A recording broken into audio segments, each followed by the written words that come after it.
top to join haps, which is often the best way to interact with these broadcasts.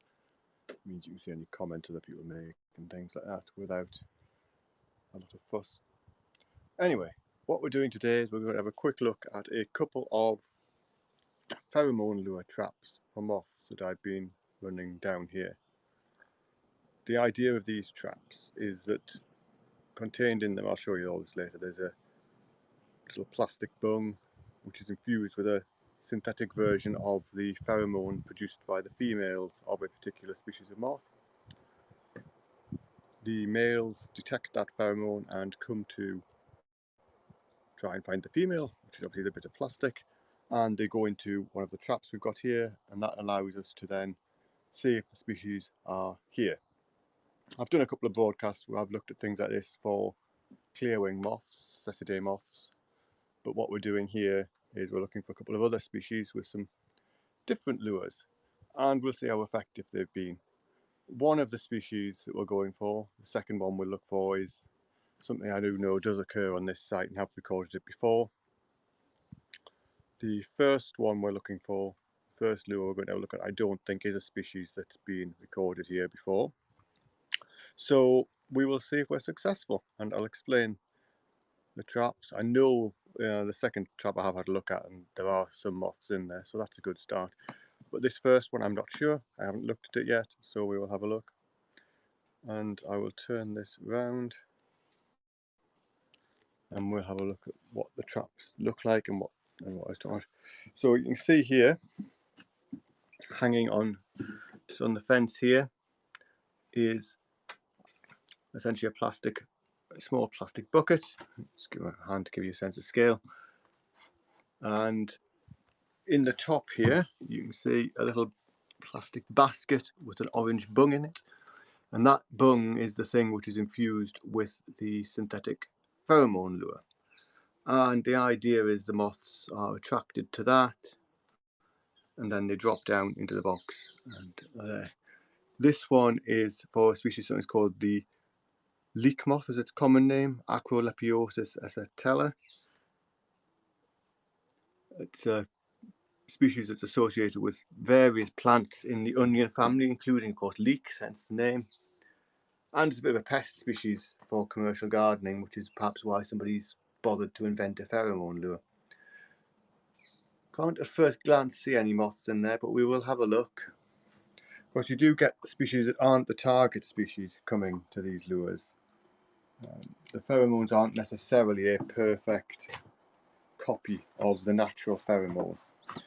So what we'll do, I'm just going to sit down for a moment. I'm going to just plonk the camera down so I've got two hands free, so just give me a second.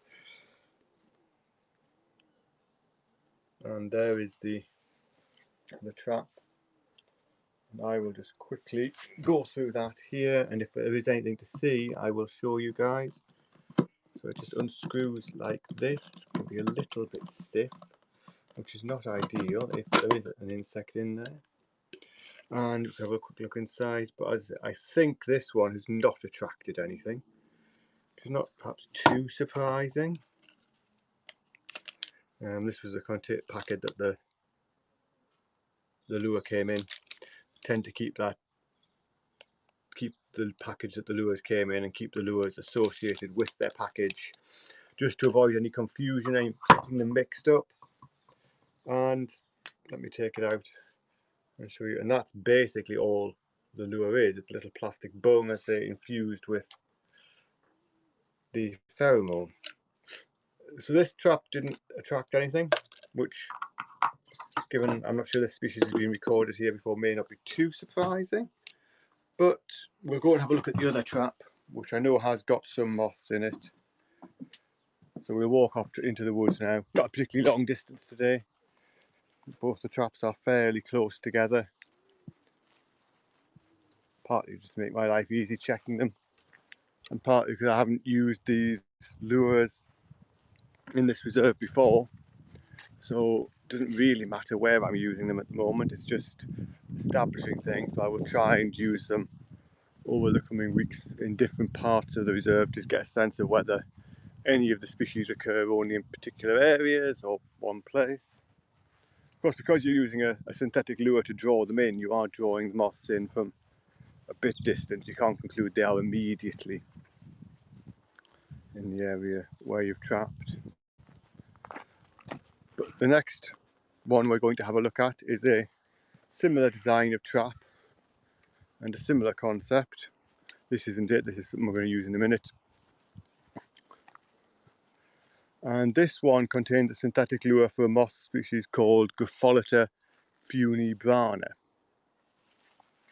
And you can see just already from the outside that there are plenty of moths in there, and they are all rather problematically active. Problematically active because I will need to have a proper look and make sure they are the species that we think they are, that something different hasn't been attracted. So that will mean I do need to find some way of getting a few of these into pots and having a look at them. But similar concept to before, plastic pot. If we look inside there, you can probably just about see, again, a little basket with a plastic bung in, and that's what contains the synthetic pheromone. I will unhook this. And what I'm going to do to give me some chance of these rather active moths not getting away is I'm going to work inside this rearing container, which would normally be a larval rearing container. I'm going to try and pot some of these up inside here. So I'll just point the camera at that,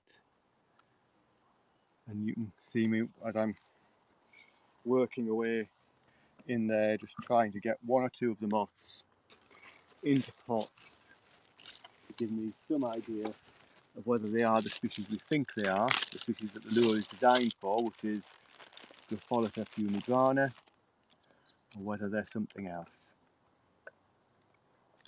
I suspect I will still lose a few. I would say whilst I'm working in here, I'm not going to be able to see the comments and so on. So if people do make any comments, ask any questions, I'll try and have a look at them at the end, but just bear with me as I work through this.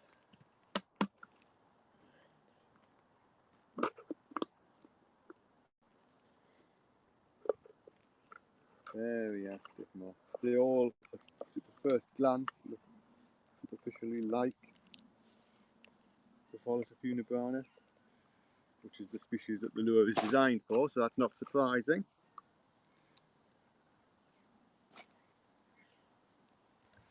But you can get other species attracted to pheromone lures that aren't the target species.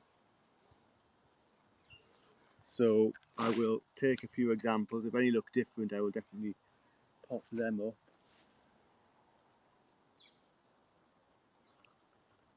In case they are something else.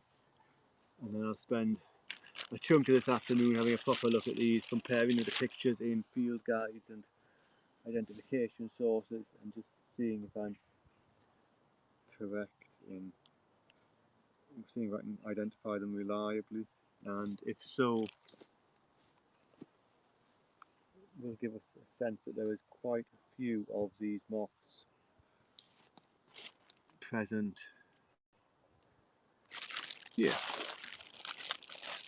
So it's interesting that this method, when we've recorded this moth before on this site, it's typically been ones or twos attracted to light traps, and as you can see, the numbers in here, as you could see, the numbers in here were much greater than that.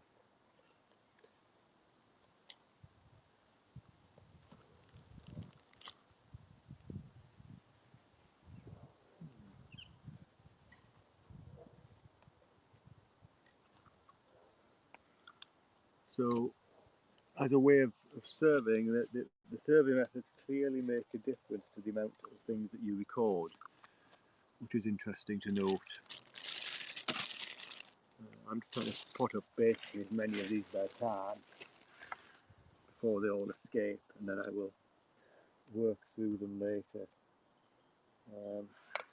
This pheromone lure trap design is not actually ideal for this because it's round. You can't easily get a sort of firm can't easily encourage the moths to go in without giving them a place to escape from the pots that you're using, which is because the traps are to some extent designed for pest control purposes, not for surveying purposes in quite the way I'm using them. So they're not really designed to get the moths out, you're meant to just leave them in there to die if they're a pest species. And this species, Grifolita funibrana, has the vernacular name of the plum fruit moth, and it is a species that feeds on plums amongst other things and plants in that family. So it is a species that is a pest, or can be a pest agriculturally. Again, that's in part why somebody's gone to the trouble of synthesizing the pheromones. They tend not, that commercial interest in controlling these has created the incentive to do that wouldn't necessarily exist for species that are just of no commercial interest and just of perhaps ecological interest or worth looking at. Right, I've got a few of these now. They all seem to be the same. So what I'm going to try and do is see if I can show you a bit better what the moth looks like. There's a couple there. Let's try and zoom in a bit. So they're not the most brilliantly marked moths. I'm not guaranteeing these are Grifolita funibrana, although they look reasonably close to it. It is a brown moth of this approximate shape and so on. So I think they probably all are going to prove to be Grifolita funibrana, which is the species we wanted. And because I haven't typed it in to put up, here's what the name is.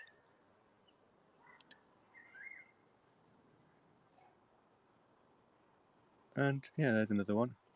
So quite a successful way of surveying for moths, quite a successful survey technique. I'll show the name for a bit longer just so we know what we're looking at. So these are almost certainly all Grifolita funibrana, almost certainly. They're very likely to be Grifolita funibrana. They seem to be, although I'd want to look at them properly to be sure, and of course it's the lure for them.